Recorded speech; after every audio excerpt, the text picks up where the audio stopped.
بسم الله الرحمن الرحيم الحمد لله والصلاة والسلام على رسول الله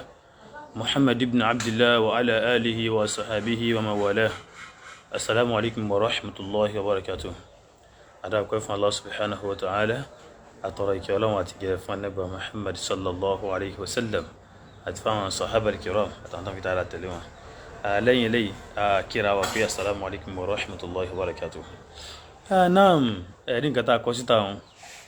Ada ọpẹ́ fún Ọlọ́run púpọ̀ fa ada ọpẹ́ fún Ọlọ́run ọba wa Ọlọ́run náà ni a sì máa dá ọpẹ́ fún à ń dá ọpẹ́ fún Ọlọ́run púpọ̀ ní ọpẹ́ tó ṣe wípé ó yẹ kí inú yàn máa dùn tá bá ń rí irú nǹkan báyìí tẹ́lẹ̀tẹ́lẹ̀ hadith tán máa ń kà fún wa ni pé ní àwọn tán máa ń ṣe súnnà yẹn hudatha usin ọmọ kéékèèké ni wọ́n máa jẹ́ wọn èé kéwú yanjú wọn èé nímọ̀ ọmọ tí ètí ìjálẹ́nu ọmú lọ́pọ̀lọpọ̀ wọn máa jí wọn gbé ni wọ́n máa fi nǹkan fà wọ́n ni gbogbo àwọn kátikàti ọ̀rọ̀ oríṣiríṣi yìí ní máa pọ̀ bẹ́ẹ̀ lọ́wọ́lọ́wọ́ báyìí nísìn Ọlọ́run á dá ọpẹ́ fún ọ nínú àwọn àgbàlagbà tínú wọn máa dùn sí tí ayọ̀wó sì máa kúnlé lórí bàbá wa Khalifa Sheikh Zuglul barakallahu fi hayatikum inú mi dùn púpọ̀ nígbà tí mo rí nǹkan tí wọ́n ṣe lé àìpẹ́ yìí mo rí láìfún ni inú mi dùn gan kí ló fà tí inú mi fi dùn ní wípé ní láwọn level kan ó fẹ́ dàbí ẹni wípé ní tán bá ṣe ń sọ àwọn ọmọ tán jẹ́ ọmọ rìkà sí yẹn náà ẹ rí pa àwọn báyìí ni mo jẹ́ ọmọ ni wọ́n máa ń pè wọ́n bàbá ti wà báyìí nísìnyí bàbá ti wà nínú ilé bàbá ti wà níta bàbá tó wà nínú ilé bàbá tó wà níta òun náà ní àwọn Sheikh Zuglul yìí adamallahu fi hayatikum wa zada ni'matahu alaykum bàbá àwo tó àdúrà ṣe fún yín o àmọ́ tó gẹ́gẹ́ bí ìbínú wá sí ń dùn yìí àròpẹ́ta bá wídùn kan báyìí náà bóyá Ọlọ́run ọba wa gbàsáyé àṣẹ so fitna gbọ́dọ̀ wà ìdániláàmú gbọ́dọ̀ wà ìgbọ́rọ̀ oríṣiríṣi gbọ́dọ̀ wà ọwá kù sọ́bùrù ulil azm sùúrù àwọn tí wọ́n mọ̀ àwọn ànábì Ọlọ́run márààrún ni ó kù pété Ọlọ́run mọ̀ fún wọn pọ̀ ìwọ̀nba péréte báyìí ni wọ́n mọ̀ jẹ́ alhamdulillah bàbá yìí tó ẹni àpọ́nlé ni yín o rọ́mọ́sá wa ṣàlékún àpọ́nlé yín a retí pé bọ́pọ̀lọpọ̀ ọmọ tí ṣe tí ó kọ́kọ́ sọ̀rọ̀ díẹ̀ tó ṣe kú tán bá wá ta ń pẹ́pẹ́ ọ̀rọ̀ tán bá wá sànńdì àbí tán bá ra náwó ọwọ́ nì sí ẹ̀rọ wa bá ja'ala fitnatan nasi ka'adhabillah yóò wá máa rí ìdániláàmú àwọn èèyàn bí ìyà Ọlọ́run kódà nínú ọ̀nà tí irú èmi yìí náà gbà ní wípé ní sáwọn bàbá yìí sí wọ́n fẹ́ ran súnà lọ́wọ́ àbí wọ́n fẹ́ máa da súnà láàmú tó wọ́n dàbí àwọn atiláwí kan wọ́n ní àwọn wà ní kinní kan àfáà límì Ọlọ́run kó ṣàánú gbogbo wa so àwọn bàbá yóò rí bẹ́ẹ̀ ajazahullahu khairan Ọlọ́run mọ́sá jẹ́ kí á gbọ́ dalẹ́ jù báyìí lọ ilé tẹ̀ ń dí òní tú kò ní bàjẹ́ alábọ́ Ọlọ́run ọba wa ṣe tó àti àwa àtẹ̀yìn náà tá a jọmọ lẹ́yìn yín báyìí tínú wa ń dùn pé aláṣíwájú èyí thabat Ọlọ́run mọ́sá ṣàlékún rẹ̀ fún wa istiqama tó pé mọ́sá ṣàlékún rẹ̀ fún wa ẹ̀rí bí mo ṣe kọ́ ni mo wá ní brọ́dà mi Labib brọ́dà mi ni wọ́n torí pé ó ti kú ní nǹkan tá à ń fọwọ́ bò báyìí ó ti wá di nǹkan tó wà níta gbangba brọ́dà mi ni wọ́n táwọn ọba mọ̀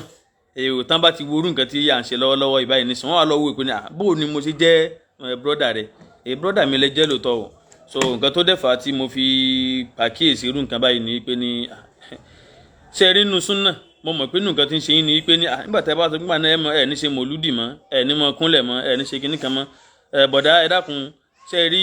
àpọ́nlé bóró tí mo ní nìfàkù nínú òun náà ni ká máa dọ̀bálẹ̀ ká máa tẹ̀ kíyàn ká máa rùkú ká máa tiri bí ẹni tí ń yàgbẹ́ lẹ́sẹ̀ títì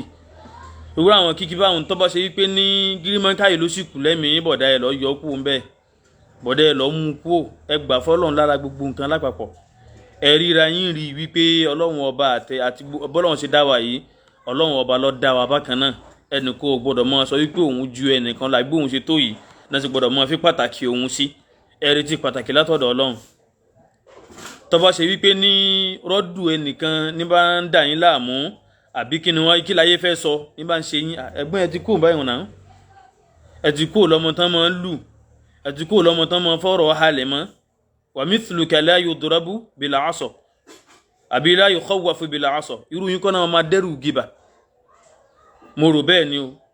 irú yín kọ́ lọ ẹ̀ka máa dẹ́rù gíba níbi tẹ́ ẹ báyé dé yìí ẹ ti jáde káàkiri, ẹ ti rìn lóríṣiríṣi, níwọ̀nba ojú tiyín náà ti tó, ẹ ti bọ́ sí yẹn, ẹ ti bọ́ sọ́hún, àwọn òde oríṣiríṣi, àwọn ọ̀rọ̀ oríṣiríṣi tẹ́jú tó ti tẹ́tun tiyín náà jáde. àìmọ̀ tí ń bọ̀rọ̀ yìí bọ̀ náà ọjọ́ mọ̀ ti ta sí díẹ̀ báyìí. tèmi kọ́ mọ̀ yín lọ nígbà wọn bí abikin sọ pé ní ó kéré jù pátápátá 2008 ni àwọn kìnìyàn tí wọ́n kọ́ pàdé yín pẹ̀ ń ṣe lẹ́kṣọ̀ ní kò sí pé bóyá tí wọ́n kọ́ gbọ́ pé ẹ bẹ̀rẹ̀ tí wọ́n kọ́ pàdé yín pẹ̀ ń ṣe lẹ́kṣọ̀ pé làbíbù tán máa ń sọ rèé. so làbíbù táwa dẹ̀ mọ̀ subhanallah, làbíbù onímọ̀, làbíbù tó rí rẹ̀ pé so mo dẹ̀rẹ̀ pé òun náà ló sì remained sí irú nǹkan tẹ́ ẹ sọ yẹn. ẹ mọ̀ tẹ́ kí irú àwọn ọ̀rọ̀ àwọn yẹsà lúnákà bá mi kọ́ mọ fíríkì yín, àbúrò ní irú yẹsà lúnákà jẹ́ fẹ́yìn. so mi ò expect pé irú ọ̀rọ̀ rẹ gbọ́dọ̀ dà yín láàmú tó bá wá ṣe wípé ní ojú ẹnìkan lẹ bá ń tì ó yẹ kẹ́ ẹ tijú Ọlọ́run ju gbogbo nǹkan lọ. mi ò fẹ́ ọ̀rọ̀ tó pọ̀ tó báyìí láàrin mi àti yín, mi ń fẹ́ bẹ́ẹ̀ ó yẹ kí n sọ bẹ́ẹ̀ máa wá sọ fún yín lẹ́ẹ̀kan sí náà wípé ní ẹnígbà náà mọ̀ ṣe mọ̀lúdì lọ tó bá ṣe wípé ní ó dénú ẹ̀mí yín bẹ́ẹ̀ pé tẹ́ mọ̀ fi sin lọ́hùn lọ bá Ọlọ́run nìyẹn, ẹ máa continue. àmọ́ tó bá ṣe wípé nínú ẹ̀mí yín ẹ kàn wò pé jẹ́ n tún sọ eléyìí náà torí náà nǹkan tẹ́ ẹ sọ ẹni pé ní bóyá kí n wí báyìí pé kathratul mujamala àbí kinní kan tasrih ká lọ̀rọ̀ mọ́lẹ̀ ká já mọ́lẹ̀ èèyàn wípé òun lọ́pọ̀ jù fún yín, ẹ̀dẹ̀ ń ṣera yín bó ṣe wù yín. ataj'alu fitnata nnasi ka'adhabillah ya sayyid, ẹ̀gbọ́n ṣe máa wá sọ fìtínà àwọn èèyàn. ẹ wo nǹkan tẹ́ ẹ bá subhanallah, ẹ má jẹ́ kí n máa fọ̀rọ̀ yẹn gùn, ẹ má jẹ́ kí n máa fàágùn. so máa kàn ra sọ níwọ̀n bá sókè báwọn wípé ní tẹ́ bá fẹ́ ṣe súnà ẹ̀yin náà ti mọ̀ bẹ́ẹ̀ nǹkan tẹ́ wọn máa fojú náà rí ni pé ẹ máa wò pé ṣé ìgbádùn bẹ́ẹ̀ nu súnà, kò sí ìgbádùn bẹ́ẹ̀, ẹ kò sí, kò sẹ́ni tí máa kówó fún yẹn pé máa gbà áyá máa lọ máa bí bá nǹkan báyìí lọ. n tó jọ wá lójú ni pé ní kí la fẹ́ lọ ṣe lọ́ba Ọlọ́run. eléyìí kò nu pé wọ́n wá ṣòro àbí kankan tó bá ṣe káwọn fitna oríṣiríṣi àwọn kan ìlọ́mọ́ra wọn ìlọ́pọ̀ yìí àti pé èmi náà mọ̀ rí báyìí ibi táwọn ti bí èmi náà rí ibi tẹ́mi náà gbà jáde rè tá a bá ń fẹ́ yín nǹkan ṣe dá gbogbo nǹkan gbogbo wàyí náà ó ṣe ká mọ́ wà níbi tá a wà yìí àti ká mọ̀ sínú súnà tá a wà yìí. so ẹ̀gbọ́n ẹ lọ tún rò dáadáa, ìbò tó tún sọ kò sí gbádùn bẹ́ẹ̀ o, kò sẹ́ni tí mo kówó fún yàn, kò sẹ́ni tí ń ṣe nítorí owó, kò sẹ́ni tẹ́ pé yá ẹ bá wa sẹ́ndì kan báyìí. so tí ó bá ti sí ẹ̀sìn Ọlọ́run lẹ fẹ́ ṣe, mo dẹ̀ expect yìí pé ní ibi tẹ́yìn náà bá dé yìí tó bá kẹgbẹ̀rún ọdún náà ayé tẹ́ lò lé ní ibà ti kó ń bẹ ó ti dínkù náà nìyẹn, tó bá tún kù jù bẹ́ẹ̀ lọ náà tẹ́ni ibà ti kó ń bẹ ó ti dínkù náà nìyẹn. wala budda min yawmin tasiru ya sayyid ila al-qabr. so tó bá rí bẹ́ẹ̀ kí lẹ fẹ́ fi pàdé Ọlọ́run, èmi kan advice yín ni. so mo dẹ̀ pé kí advice mi yẹ kó lè ní í ṣe torí ọ̀rọ̀ ẹ̀gbọ́n sábúrò ni mo ń bá yín sọ. èmi ò bá yín sọ̀rọ̀ pé kinní kan kò sí apàtàkì Sheikh Adam rahimahullah torí níbòmí ta fẹ́ pé òun ni ìpìlẹ̀ mímọ̀ tiwa náà alhamdulillah, sì níbòmí ta pè ní ìpìlẹ̀ kọ́ wa tá a kọ́. walakinna nahja Allah wa sunnata rasulihi ahabbu ilayna. ìlànà tọlọ́hun ìlànà ta nẹ́bì rẹ̀ ó pàtàkì sí wa, sì nífẹ̀ẹ́ rẹ̀ ju gbogbo nǹkan mi lọ. adífẹ́ Sheikh Adam rahimahullah alhamdulillah bí mi náà ṣe wà mo tún sọ báyìí kálukú ọmọ gbọ́ wípé ní ó lójú ìgbà tí n máa ń wo fọ́tò àwọn ẹwọ́ gbẹ̀yìn ayé wọn tí inú mi máa dùn. ǹjẹ́ ẹni yìí ṣe wàhálà ó gbìyànjú, wallahi wọ́n gbìyànjú, atharu wọn ó pọ̀. so bẹ́ẹ̀ ká wá pàtàkì wọn ju ẹ̀sìn Ọlọ́run lọ àbí tẹ̀sán Nábì lọ, hadha la yajuz, eléyìí ò lẹ́tọ̀ọ́ gẹ́gẹ́ bí nǹkan tọ́lọ́ sọ náà al-Qur'an, kul in kana aba'ukum wa abna'ukum wa ikhwanukum وأزواجكم وعشيرتكم وتجارة تخشون كسادها وأموال اقترفتموها وتجارة تخشون كسادها أحب إليكم من الله ورسوله فتربصوا. nǹkan tó ń bà wá lẹ́rù nìyẹn, kò gbọ́dọ̀ já wọn. níbomi Ọlọ́run pé la tajidu qawman yu'minuna billahi wal yawmil akhir yuwaduna man hada Allaha wa rasulahu walau kanu aba'ahum aw abna'ahum aw ikhwanahum aw ashiratahum. so nǹkan tó ń ṣe wá nìyẹn. so bọ̀dá nínú súnà olóòótọ́ ni ìtumọ̀ rẹ̀, olóòótọ́ ilẹ̀ ni nínú súnà. ó ti kúrò ní wípé tó dédé ń tẹ́ bá rò pé ẹ fẹ́ fi bá Ọlọ́run pàdé òun ni kẹ́ ẹ̀ dì mú bẹ́ẹ̀. tó bá ṣe pé ẹ̀ ní fi mọ̀lúdì lẹ̀ ẹ̀ ní fi kẹ́ ẹ máa kúnlẹ̀ fún yàn lẹ̀, ká lóun bá lẹ bá rí pé òun ni ẹ̀sìn tó dẹ̀ dénú yín tó fẹsẹ̀ múlẹ̀ bẹ́ẹ̀ tẹ́ ẹ lẹ́rìí fún níwájú Ọlọ́run tó lọ́n bá ṣe bí yín pé ìwọ làbí kí nìkan tó fi ṣe báyìí tó fi ń kúnlẹ̀ tó fi ń ṣe mọ̀lúdì tó fi ń gbowó jálàbí. tẹ́ ẹ bá ti lẹ́rìí fún pé Ọlọ́run kọ́dà Nábì náà ṣe báyìí, kọ́dà àwọn sàhábà náà ṣe báyìí, tẹ́ ẹ bá ti lẹ́rìí fún bẹ́ẹ̀ tó marhaban bi dhalika. àmọ́ tẹ́ ẹ bá ti ní ẹ̀tún tún rò dáadáa tó bá wá sí kẹ́rù wa ń bá yín kébi tó ti fẹ́ jáde àbí kinní kankan gẹ́gẹ́ bí nǹkan tí Jakmal sọ ẹ̀hẹ́ mo ti débi ọ̀rọ̀ rẹ̀ báwọn nínú nǹkan tó ṣe ní markazu nahdo lónìí lọ́dọ̀ àfa Yasin ó sọ ń bẹ̀rẹ̀ pínpà náà pé àwọn kan bẹ tó ṣe wípé ní wọn ọbẹ̀ ọmọ àlè markazu àbí kí ló pè wọ́n ó sàwí bákan bákan ó wá sọ wípé ní tá a bá wá ráfà kan tọmọ rẹ̀ bá wá ya bákan kan a wá sọ wípé ní àwọn ànábì Ọlọ́run èyí ṣe lọ́hùn àmọ́ àwọn àfa ni pé bóòlù òun náà ṣe rí sọ́lọ́hùn subhanallah Jakmal ó lésì tó yẹ kó dáhùn bí àtàwọn míì náà fa èsì tẹ́sì dáhùn ni wípé ní níta ń sọ lọ́wọ́lọ́wọ́ yìí nínú agboolé ńlọrin ibi tí ó wọ̀ sábà sí ṣé ogun wọn náà ni wọ́n dárí tó pọ̀ sọ́lọ́hùn ẹ mọ̀ dáhùn àwọn béèrè tá à ń béèrè yìí o nínú ilé Sheikh Adam rahimahullah bàbá sáwà náà bẹ́ẹ̀ bó tẹ̀ ṣe wípé ní àkàwọn sínú sálàfí ọmọ sọ pé Sufi sálàfí làwọn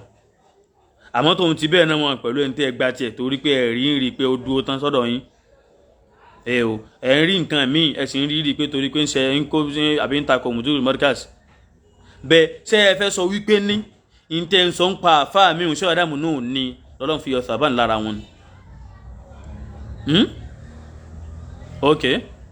ṣé nílé Sheikh Kamaluddin al-Adabi rahimahullahu ta'ala ẹ̀ sára àwọn ọmọ kéwu wọn ẹfẹ ha ìwọ Jakmal fẹ́ ha lẹ́njọ́ òní wọ́n dá padà fún lẹ́sẹ̀kẹsẹ̀ so mo tún sùn yẹn náà fún bọ̀dá làbí ipe ní ẹgbọ́ so àwọn àfáà tí wọ́n jẹ́ àfáà dàbí yẹn ẹ̀wọ̀n kan àfáà Kamil àtàwọn tó kù wọn náà barakallahu fi hayatihim nígbà táwọn dìdìrín kan báyìí tó ń gbá Amẹ́ríkà tó lóun fẹ́ halẹ̀ àbí nǹkan kan wọ́n jáde tán sí so táwọn bá lè jáde ẹ̀yin ti wà ẹ̀kẹ́yìn náà lè jáde tán pé níta ẹ fẹ́ ṣeré ẹ mẹ́tẹ̀ẹ́ kẹ́nìkan dẹ́rù báyìí ọmọ Ìlọrin ní gbogbo wa so yíwọ̀n pẹ̀lú nǹkan tó yẹ kẹ́ tó máa bẹ̀rù àbí kẹ́ máa halẹ̀ nítorí ẹ wo ẹni tán pè níyàwó yín tó pò sórí program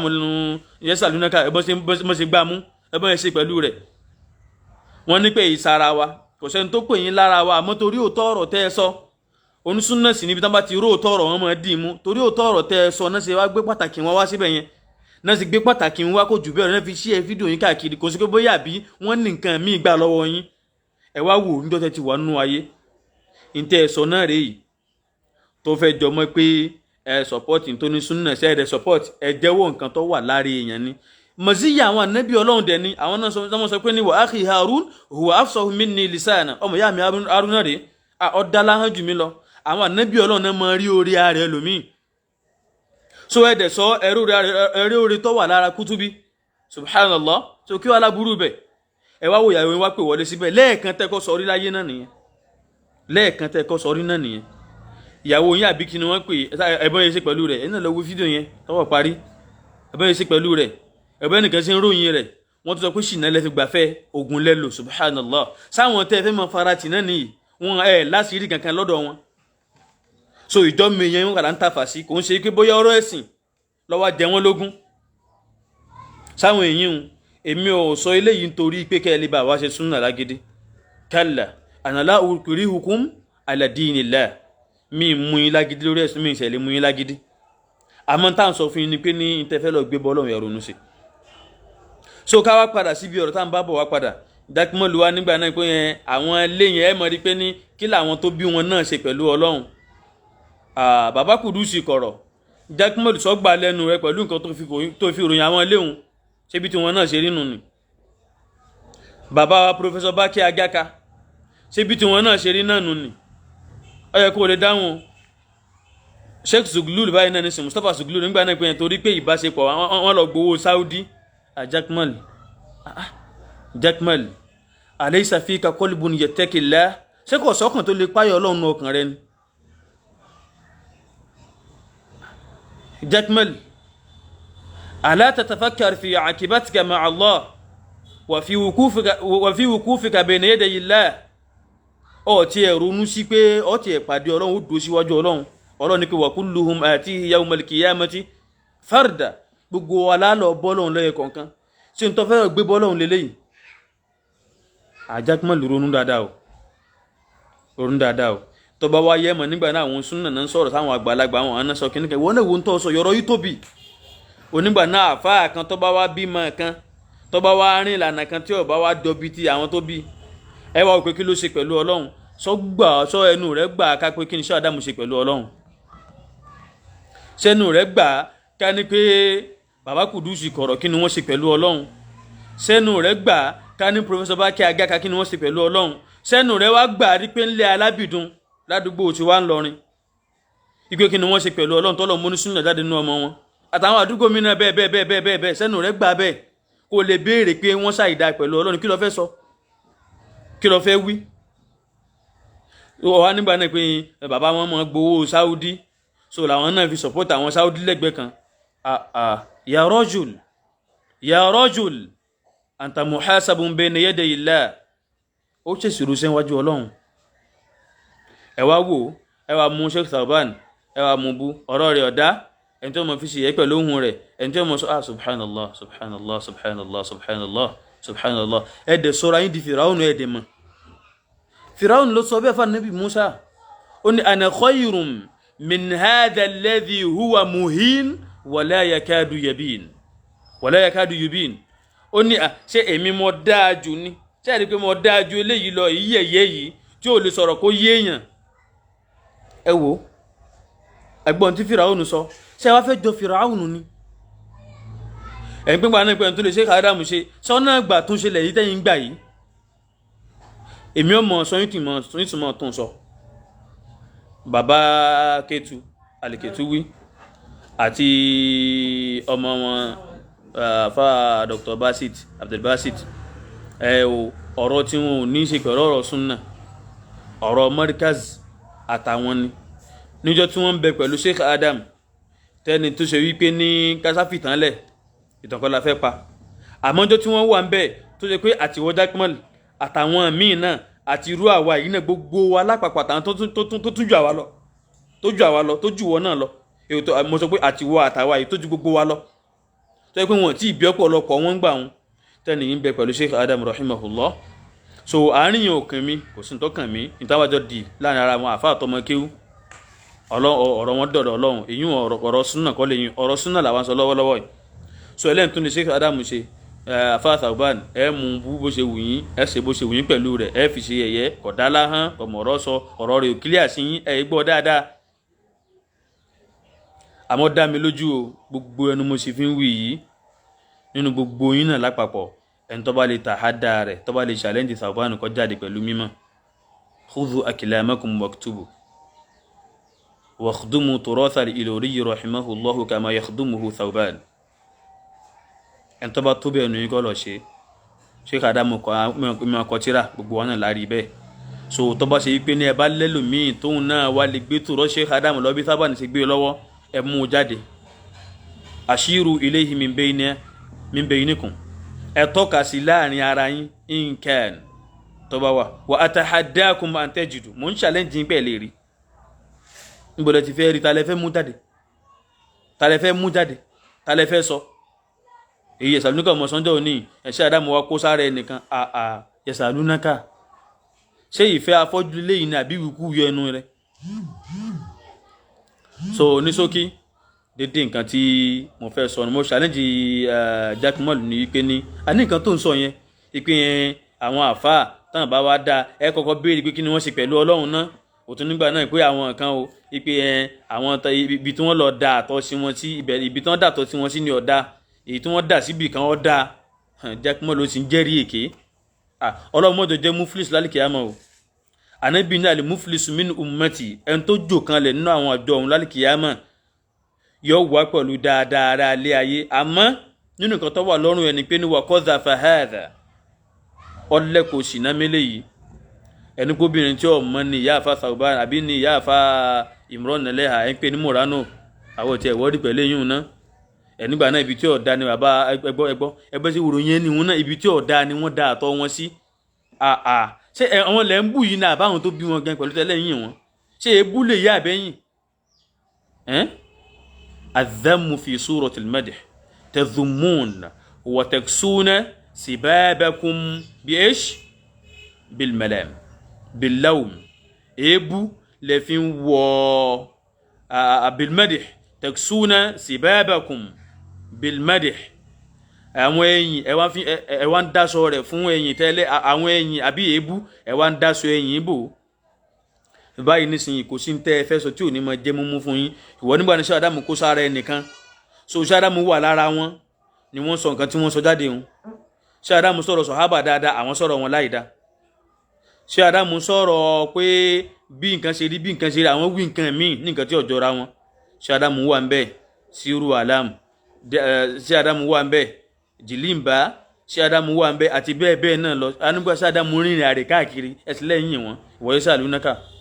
so ìwọ jákèmọ́lì náà wọ́n náà tó wílé ní báyìí nísìnyí ilé àfáà kan tẹ̀bá rí pé àwọn tó wá jáde ń bẹ̀ tí ọba ti wá jọ ọ̀rọ̀ àsàlátù tó ń ṣe tí ọjọ́ mọ́jálà ibi tẹ́ fẹ́ mọ̀ ṣe so yà mọ̀ nígbà náà pé ilé àfáà òun láì dáa kan tó ṣe síwájú Ọlọ́run ni ẹ̀yà mú un látòrí Sheikh Adamu náà o àbí gbogbo ilé àfáà tó kù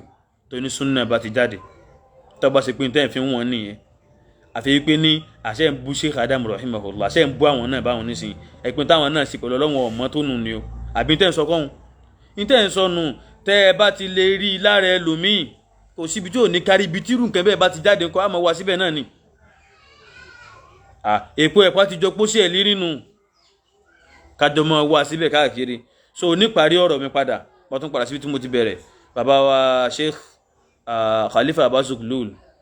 ọlọ́mọsàjà àríyìn pẹ́ o àtẹ̀yìn àti bàbá wa Alágbèní ní Ìbàdàn àtàwọn àgbàlagbà bẹ́ẹ̀ tó yẹ pé ní àwọn láàmú wò táwọn fi ní sabat sínú wọn mọ̀ fi dùn pé adúpẹ́ fọlọ́hún ó ti kú lọ́mọ kékeré ní ṣe súnà níbi tẹ́mi tí mo ra àwọn àgbàlagbà tẹ́lẹ̀tẹ́lẹ̀ ìlú Ṣakí ni nígbà tí mo lọ bẹ̀ barakallahu fi àwọn àgbàlagbà dáadáa wọn ò káyé kùn kankan àlìkí àmọ́ wọn lọ́pàtàkì sí wọn apàdà wa ara wọn táwọn náà jágbàlagbà onímọ̀ báyìí Ọlọ́run adúpẹ́ fún ọ ọlọ́mọdé kún ó sì tán fún wa báyìí ó ti kú nípa àwọn tí wọ́n ṣe súnà wọn ẹ̀rí pé àwọn kéèké náà máa jẹ́ náà máa jí wọn gbé ni dákun Abbas Zuglul sí wọ́n já wọn náà gbé ni bàbá Alágbèní sí wọ́n já wọn náà gbé ni àdúpẹ́ fọlọ́wọn ọba wa o gbogbo ọ̀tún ṣe súnà billahi alayka uthbut lọ dúó dédé istakim kama umirt dúó dédé bọ́lọ́wọn ọba ti pa ọ́ láṣẹ